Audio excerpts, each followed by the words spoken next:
శరవణి గడ్డ నుంచి మాట్లాడుతున్నానండి. ఇవాళ చెట్టు గురించి మాట్లాడదాం అనుకుంటున్నామండి. దోమనం చెట్టు గురించి అండి. అది చూడండి ఎట్లా అయిపోయిందో. రండి చూద్దాం.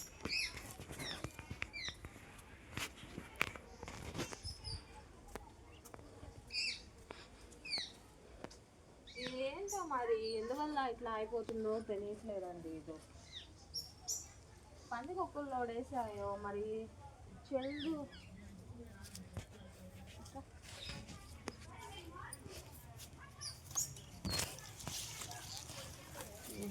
ఇలా అయిపోయి పడిపోయిందండి. లోపలే ఇట్లా పురుగు తినేసినట్టుంది. ఏరు పురుగు పడి ఇదో లోపలే ఇట్లా అయిపోయింది. ఇదిగో పురుగులు ఇగో ఎంత మొక్కకి ఏరు పురుగు పడినట్టుంది. బూట ఎక్కువైపోయి మరి ఏమన్నా మళ్ళా ఏమన్నా ఇగుర్లు పెట్టుకొని వస్తుందో లేదో మీరు వీడియోలో కామెంట్ పెట్టండి. వస్తుందా రాదా ఈ చెట్టు. ఎంత మనం వేసాం కదా అల్లుడు చెట్లన్నీ చూడండి ఎలా పడిపోయాయో. వీటికన్నీ ఇంకా పందిర్లు పెట్టాలండి. మనకు చెట్టు తీసేసి ఎంత పందిర్లు పెట్టాలి. ఆ వీడియో కూడా పెడతానండి మీకు. కొత్తగా మొద్దులు పెట్టి పందిర్లు వేయాలండి.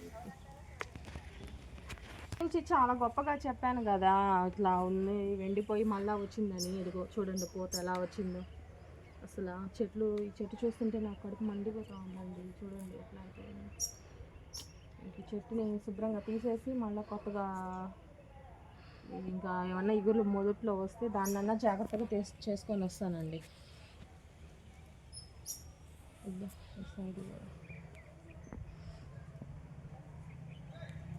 సరే అండి.